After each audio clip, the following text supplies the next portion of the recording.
This is Frid from the Drive Syntax and English in Color with video 3 in my German pronunciation series. I introduced you to the organs of speech, and then we went through German consonants. And in this vowel, I want to present front vowels to you. So here we go. Okay, look at this cute little animal. It's der Igel. Now, this is interesting. When you compare the German word Igel, hedgehog, with the English word eagle, which is the magnificent bird, eagle. Now watch my mouth. Igel, eagle, eagle, eagle, eagle, eagle. So it sounds quite similar in some way, right? And the IPA looks quite similar, but it isn't the same. So when you say the German sound E, you spread your lips, you tighten the muscles in your palate, and you E, and you press your tongue pretty close to the palate and the alveolar ridge. E, E, so close, E, a little bit higher, and it would be a semi-vowel.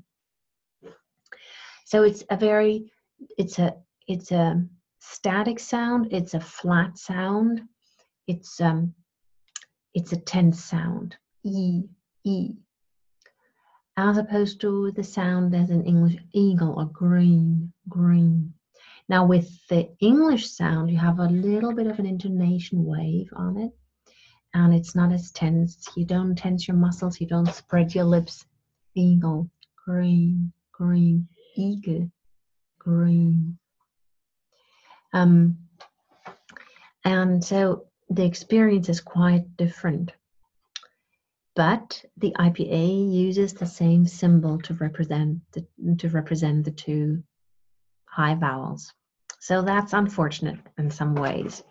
The IPA is a wonderful tool, but it's imperfect. All tools are imperfect. And you have to know how to use the tool. You know, a chainsaw or a table saw, those are dangerous tools if you don't know what you're doing. But if you know what you're doing and you're used to working with them, you can do quite wonderful things with them. And so it is with the IPA. The IPA isn't as dangerous as a table saw, but it can do mischief, or it can be useless if you don't know how to use it. And by the way, I also teach the IPA for the use of British and American English when I teach my English sound alphabet, das deutsche Klang-Alphabet, or the inventory of English sounds. So contact me if you're interested in that. And I also have an online course where I teach that. And a freebie. You can check out my freebie. But I am going off on a tangent. I didn't mean to. So this is the high German front vowel, the long front vowel, E, eagle, eagle. And this cute little animal is supposed to remind you of it and help you practice that sound. E, the eagle. And the sound that you're hearing right there is my darling doggy, Rudolph.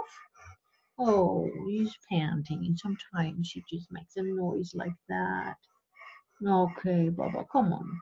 Yeah, Mommy will go on a walk with you in a minute. Okay, der Igel. Der Igel.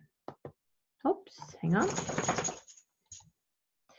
Okay, now the same sound occurs in the word wieso, but there it's not stressed. Hang on a second, I need to take him out, I think. Okay, I'm back. So this is the same sound as an eagle, but it's not in a stressed syllable. So it's unstressed. Wieso? Igel, wieso? So the Igel, wieso? So it's, you form it the same way, but it doesn't have, it's not quite as long, and the quality is somehow different just because it's not in a stressed syllable. And yeah, so it's not as long. And so here you go. You have eagle, Weasel. Now here comes the if you, it's an umlaut, your first umlaut. If you say E and then you round your lips, you'll end up with the U. So you put everything in your mouth in the position that you need for E. So you say eagle, E. You keep everything the same except that now you round your lips. Mule. Now, when you are good at saying the sound, you don't need to purse your lips as much. But in the beginning, it's very good to purse your lips and to really totally overdo it. So, you see all these little wrinkles here. I think speaking German and using umlauts is very bad for your mouth, and the it causes you to get wrinkles. English is much better for your facial features. Anyway, EU, die Mühle. So Ige, Mühle, EU. So you keep everything the same and you just make your lips round. Mühle, die Mühle.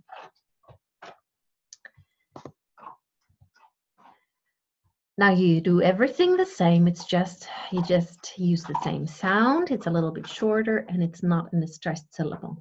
So it's das Büro, Büro, Mühle, Büro.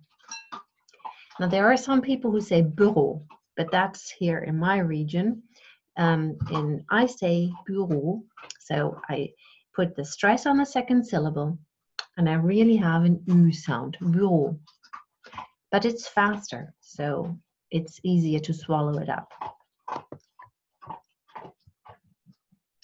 Now this is the sound we share with German. It's a short high front vowel, and it occurs in English pink and German pink and English sit. And yeah, it's easy, I think. Okay, now when you say pink, I, and then you round your lips, you end up with the German word mö, pink, mö. So Igel, Mühle, pink, pink, mö. So it's not quite as high. Mö, mö, Mühle, Büro, mö. So not as high refers to the position of the tongue. The tongue is not as close to the palate and the alveolar ridge for mö and pink as it is for eagle. Eagle. Now there are two main differences between pink and eagle. Eagle, the tongue is higher than the mouth and there's more tension and there is spreading. E. And for pink, it's relaxed. There's no pink. There's no spreading as far as I'm aware. Pink. And I'm not aware of tightening my palatal muscles. So it's not tense. It's not spread. The lips are not spread. It's more relaxed. And the tongue is not as high up in the mouth. No, not as close to the upper jaw as it is for eagle. And so you practice saying pink, I, and then you round your lips and go mö, pink, mö, Igel, Mühle, pink, mö, Igel, Mühle, pink, mö. Okay, now we have a long E sound, der Esel, Esel, Esel, your lip, Esel. I spread my lips, I think. E, Esel, and it's a very long E sound, der Esel. The same quality However, it's not in a stressed position and it's not as long. Elephant. So elephant. Elefant. Der Elefant. Plural, die Elefanten. Elefant. There's a cute song. You can Google it on YouTube. It's called Wenn der Elefant in die Disco geht. It's cute. I'll try to find it and put it into the description box. Okay, now the umlaut that belongs to E is Ö. So you say E as in is, and then you round your lips and you have your umlaut. E, Ö, die Töne, notes, Töne, Töne. Ise, EU, Töne.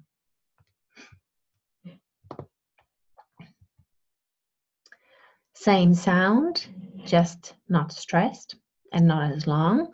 Ökologie, Töne, Ökologie, Töne, Ökologie, Ökologie. I took this picture on a walk with my dog. It's actually a field that's inside of the city limits. There's trees to the left and the right of it. I love this. These are chestnut trees, and I love this view. Ökologie. Okay, that's me when I was a little girl. I love to write, preparing to be an author. Okay, some people say Mädchen, Mädchen. I say Mädchen. So this pink sound represents the Mädchen. But as I said, I say Mädchen. Mädchen. So I use an Isl sound, but if you know, it's Mädchen, Mädchen for some people. Mädchen. Der Elch, der Elch, der nette Elch. Mädchen, Elch, Mädchen, Elch. So it's a short version. And now here I don't say Elch. I say Elch, Elch. I say Mädchen, not Mädchen, although I can say that, but Elch und nett. Der nette Elch. The nice moose. Löffel. Now this is the complementary umlaut sound. So you say Elch, Löffel, Löffel, Löffel, Löffel. Okay, central vowels. I'll do the central vowels too, and then I'll move on to the next video. So they're just a few. Okay, the schwa. The schwa is this unaccentuated sound, central vowel sound that occurs a lot in English and in German, and it has its own name. It's called a schwa. And the symbol is the upside down E. And it occurs in words like, in English words like again, the or the second vowel in Burgundy, Burgundy, Burgundy. And we have it in German, Suppe. We don't say Suppi. We say Suppe, Suppe, die Suppen. Now here you can actually swallow up the schwa. You can say Suppen, Suppen, Suppen, Suppen. You can actually also turn Suppen. You can actually turn this into sort of a velar nasal, Suppen. Suppen. But you can also say Suppen. You can say it with a schwa and an N. Suppen, Suppen. It's a pumpkin soup I made. It was very yummy. Die Suppe. Now here is the deep schwa that I mentioned that Australian English has and German has. And when you have an ER at the end of a word, you always end up with a deep schwa. So super, super. That's so super. It's super. Super. So we have a different type of oo. So we'll get to that when we discuss the back vowel. So the same symbol is used to represent the high back vowel that we hear in English moon and blue, but the quality is quite different. Again, we have the same issue that we have for green and eagle. But we don't worry about this now. The focal point is the deep schwa. Super. Super. Die Suppe ist super. Die Suppe ist super. Okay, der Zahn. Now, we have here our affricate, but that's not the focal point. Ziege is the word that lets us rehearse and practice and remember tz. But Zahn is the Zahn. So I think it's almost only, it's half open. It's a long half open central vowel, Zahn. It's a little bit more open, it's a little bit longer than English love. Zahn, love, but not much. Zahn, love. It's a little bit more open, a little bit longer. Zahn. Wasser. Wasser. That's the Zahn, it's the long version. Wasser, the shorter. Wasser. Wasser. Okay, that's it for this video. I will see you in the next video where I will discuss back vowels. So if you like this and feel that it helped you, please give me a thumbs up, and I'll see you in the next video. Bye-bye.